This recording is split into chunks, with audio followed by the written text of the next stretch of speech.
Hey, welcome back to Her Restored Spirit podcast. My name is Tammy, and I'm going to do a short podcast today. One reason is over the last few weeks, I've been telling you it's like I can't stop coughing and I am just physically tired. Well, come to find out, I had pneumonia and I am on the meds. It's amazing what happens when you get a diagnosis and you get it right and you get the right medication and you get the right prescription and like this is what you need to do, what your body needs to do. And there's nothing like laying and sleeping all day that gets you thinking about all the things you should be doing, even if you don't want to do it. Things that you had no intention, cleaning out the closet, going through paperwork, getting a head start on your taxes, all these things. And that's over the last 2 weeks. I have been really trying to force myself into doing these things that I don't have the energy to do. And it made me think of it today as I was trying to decide because the one thing that I do love doing and I miss doing is recording, is talking to you and sharing my thoughts about this, which is one reason why that and I've made a commitment to myself that I would not miss a Monday. So here I am. So I don't miss a Monday. So I'm getting close to the 100 episodes, which is really exciting. But what better way to really clear the clutter when you can't actually do anything? I spent a lot of time. Like I went to go and lay down and I took a 4-hour nap without even realizing it.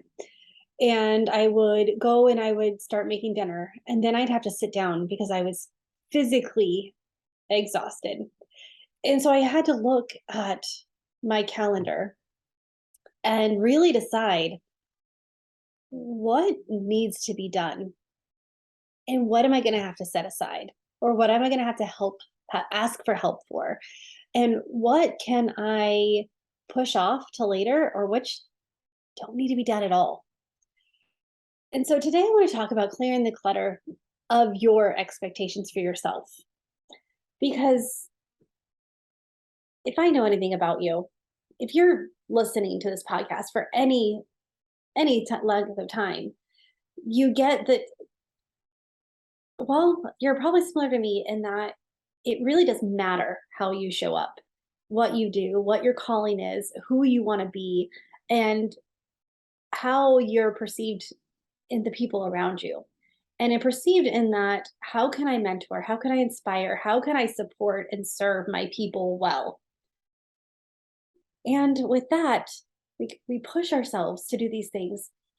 And we have these such high expectations for ourselves. And we go, go, go until we can't go anymore, which is what happened. Which I told the doctor, I'm like, I can't, this is not working for me. I don't get sick. Like I take care of myself. I take my vitamins, I exercise, I eat fairly healthy, I rest, I get my sleep at night. How am I sick? And to that he's like, well, it's probably just your time. And I'm like, I don't like that answer. Um, but the one thing that he was right in that is that if I don't take time, if I don't clear the things that I have to do and give my body time to rest, I won't ever kick this. It will get worse. And that's what it was doing because the sicker I was, the more I was trying to prove to myself that I wasn't sick. How many times do we get in that rut? The harder we try, the more we want, the harder we force, and we're trying to prove it to ourselves that we're not lazy or that we know where we're going or that we can do it all. Sometimes that we can do it ourselves. We get into this lone wolf syndrome kind of mentality that we think that it's all on our shoulders. And friend, this expectation is not only wrong, but it's dangerous. Now, like I said, I did. I took care of myself. I eat fairly healthy. In fact, I just got off a 30-day challenge. And so my diet was on point. I laid down some expectations that I had for school this year and identified new Well, basically, what I did is I looked at how do I want to feel at the end of the school year? And what do I want to be able to say about myself, about my kids, about our relationship? And that's how I set the boundaries for this homeschool year. Sure, education is crucial and them getting their work done is so important, but it's how we were going to get it done that I really wanted to focus on. Because last year I pushed to try to get it done because that's what you did in public school is you got all the work done and you got the grades and you move on. So this year I was like, okay, I'm going to do it a little bit different. Give myself that freedom to remove some of those expectations about doing it all, realizing that okay, what does doing it all mean? Because let's be 100% real. We can't do it all. We can't have it all. And we can't be it all. But we can decide and we get to define what we're going to do, who we're going to have be, and what we're going to have. We get to decide that. So, have it all, it means something different to each person. When I sat down and defined it for myself, what I wanted, what I was going to, work towards, what I could set down because it was unrealistic and or didn't even get me to the goal that I was wanting. And I tell you, nothing does it more than when you're laying in bed and you can't actually do the things that you want to do or the things that you think you need to do. Am I alone in that? Am I alone when you physically can't do something? It's when that's the most important thing, and I have to get the dishes done, or I have to get this. I'm working on this new program that I'm getting ready to launch that I want to share. I'm tweaking some things that I've done just because I see after working with you and talking with you and seeing. So I have all these high expectations. Have it done by September 1st. Have this done. Have a group going by mid-October. Have a, work with the clients that I'm working with and expand that. Be able to homeschool, be able to get my kids to sports, be able to have some kind of a personal life and relax and have hobbies because I haven't had those in a while. But I was putting so much pressure on myself that I wasn't actually able to do anything. So my body was like, I'll take care of this for you. I'm just going to shut down for a little while. When we look at our schedules, when we look at the expectations we set for ourselves, we have to ask ourselves, we have to ask these questions of what do you really want? And why am I setting up that expectation for myself? Why am I pushing myself for that? Is it because I really want it?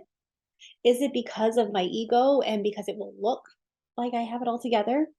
Is it something that is going to further and serve my people well? Because truthfully, that's my goal is to love and serve my people well. To be able to enjoy and experience life with them and not just drive them to and from. Not just exist to make all our dreams come true, but build a relationship with them that we can carry on, that they can carry on to adulthood and they want to hang out with me. They want to have continue a relationship. That's more important than making sure that everything is done. And with that, we have to get real about the expectations on ourselves. Are these expectations ones that were put there by our parents or our parents' parents? Was it put there by society saying, this is, look at this picture, look at this magazine, this is really what you want? I mean, look at those. I love looking at like DIY magazines. I love looking at like Pottery Barn magazines. But look at the pictures with the eye of how comfortable is it? Because when I walk into my house, I want to feel at home. I want to feel comfortable. I want to be cozy. I don't want it to be cold. I don't want it to be stuffy. I don't want it to be a museum where everything is curated perfectly and there's no story. But that's for me. But what Pottery Barn tells me is, "Ooh, I need that vase and I need it now." Oh, if I'm going to get the vase, it's kind of like Phoebe and Rachel. Remember that whole Friends episode about the Pottery Barn. I think it was Pottery Barn, and how much Phoebe hated it. It probably wasn't Pottery Barn, but you know what I'm talking about though, where it's and Rachel loved it and would get it. And then finally Phoebe saw the window and is like, "Are you saying I need that lamp that goes with this? It goes with this?" And Rachel's like, "Oh yeah, yeah, that's exactly what I'm saying." Or something like that. The idea is where it curates for us. Is that what happened with your expectations? Have you been accumulating expectations over the years? And instead of setting one down that no longer serves you or no longer gets you what you want, you just put a layer on top of it and then a layer on top of it until you actually don't even know who you are anymore or what you want or what your next step is because you're so paralyzed by expectations that you put on yourself that you can't see the next step, that you don't have the freedom to act outside of fear because what if I get it wrong? What if I go in the wrong direction? What if I pivot and make a completely different choice? I've been struggling with that a little bit lately. Just this pivot of what what do I want? What is God calling me to do? What is he calling me to do? And I think that part of the reason why I was laid out is because I needed time to think and I needed time to not do all the things. So I could sit and I can reflect and I can get honest with myself about what really is important. Why do I do what I'm doing? If you have not done the why exercise to figure out what really is layers and layers underneath the why that you have written for yourself, it's good. It is one that will help you filter out all of the BS, all of that busyness, all of the stuff, and get to the heart of what is really important. In an upcoming episode, I'm actually interviewing a one of my clients who um, I remember when we first started working with her, when we started the journey, that was that was one of the first exercises we did is the power of why. And I remember seeing that light bulb go on when she got to it because of course her beautiful girls. She's a stay-at-home mom. She runs her own business. And I'll wait to tell you more of the story and let her tell her story because it really is a beautiful story. But I remember because the initial thought was, well, I'm doing it for my girls so they have freedom. And when we got down to the layers, her why was so much richer than just that. Even that would be good enough. But there was more to it that she uncovered. And then from that is how we built the boundaries of what she does and what she doesn't do. From what her upline will ask her to do or what other people are doing who are in the same industry and what's right for you. When she started removing those expectations that were placed by her and and take ownership. I'm going to say like our expectations on ourselves. I'll talk later and I know I've talked before about expectations of others because that's a whole nother beast. But the expectations we put on ourselves, why are they there? And what are they protecting us from? I have no doubt that they served us at one time. But but what could it be? What could that expectation be stopping you from? Because what if you set that down and you gave yourself the freedom to try something different or to choose how you're going to feel about it and work towards that or what you want the outcome to what do you want to say about the outcome versus what it looks like. And with that,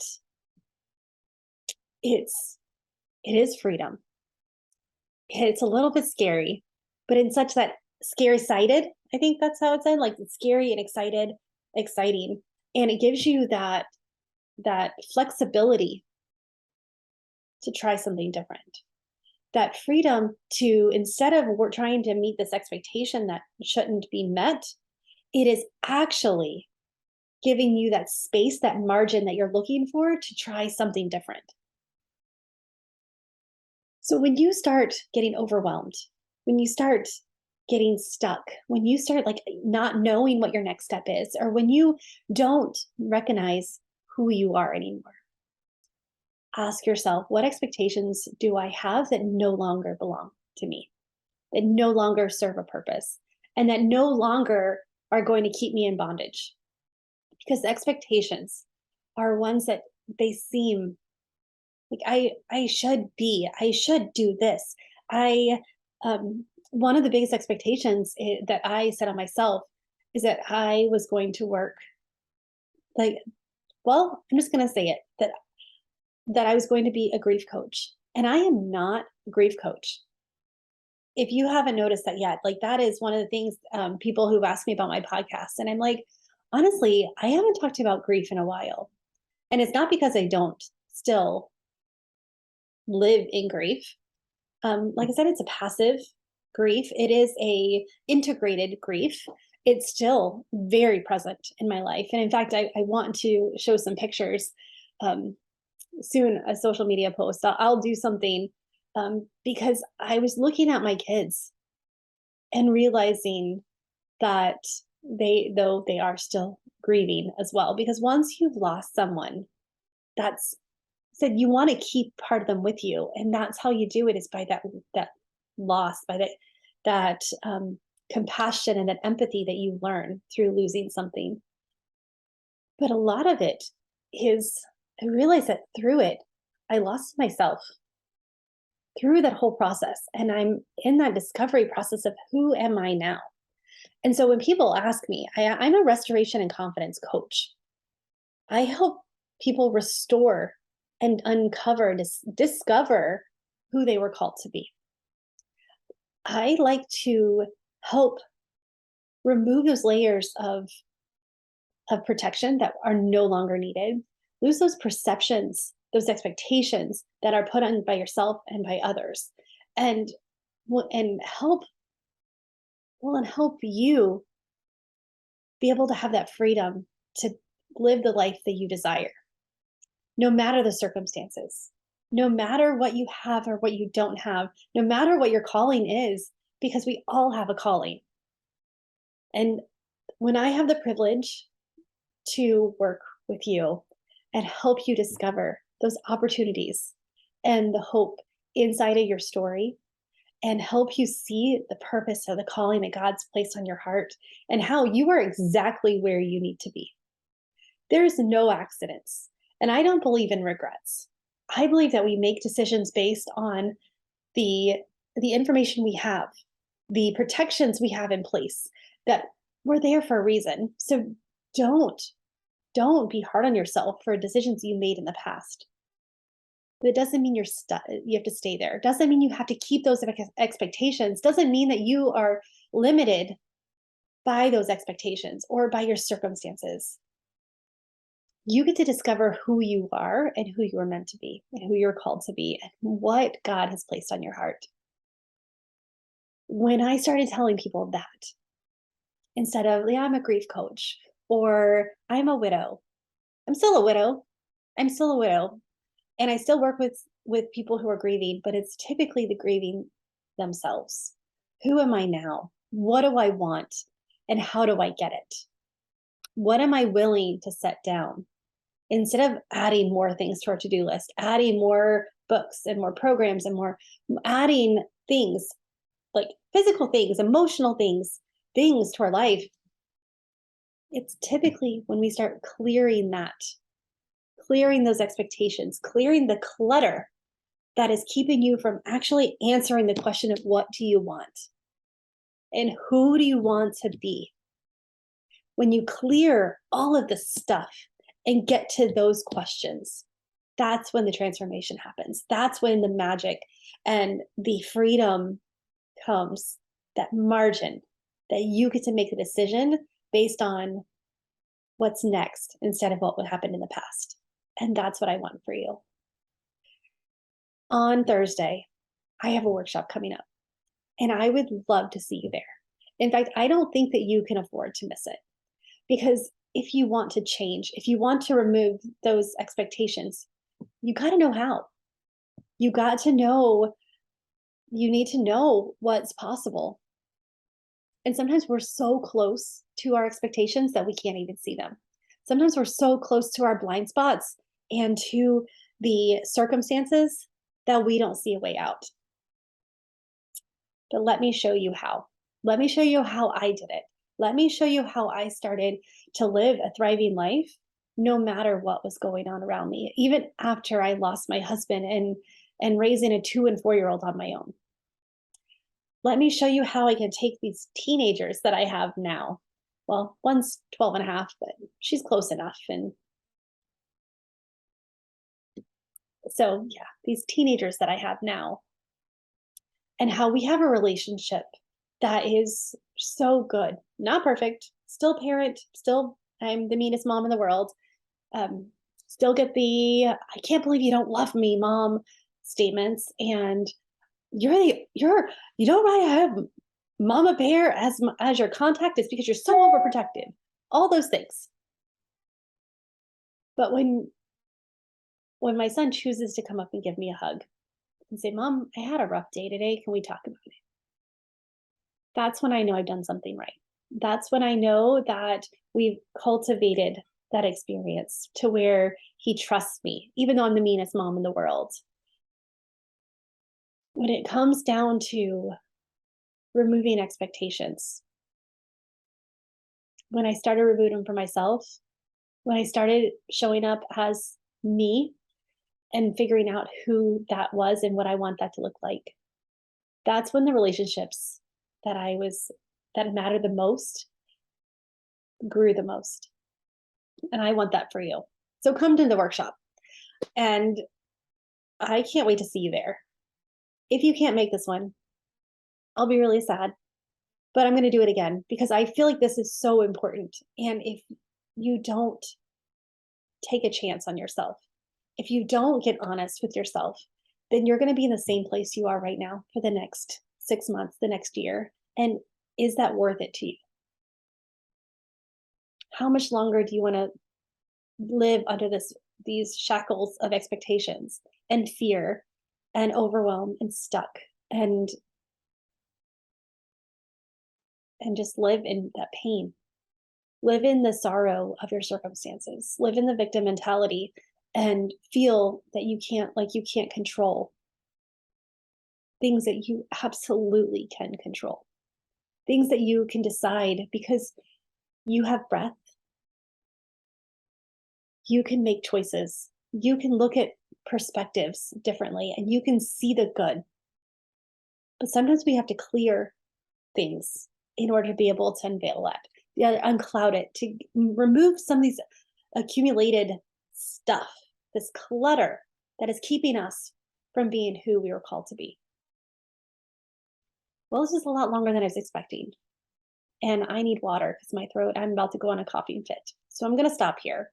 And I just want you to know, friend, that I am praying for you and that I am so excited that we're on this journey together. And I can't believe I'm getting ready to do my 100th episode when I did not even think I could do 5. When I stepped out of that fear, the expectation of what it's going to be and how much time it needed to be and how it needed to look, when I just got real and then just went for it. And now here I am at almost 100 episodes. How awesome is that? With that, I'm going to say, friend, choose joy until joy chooses you. Bye.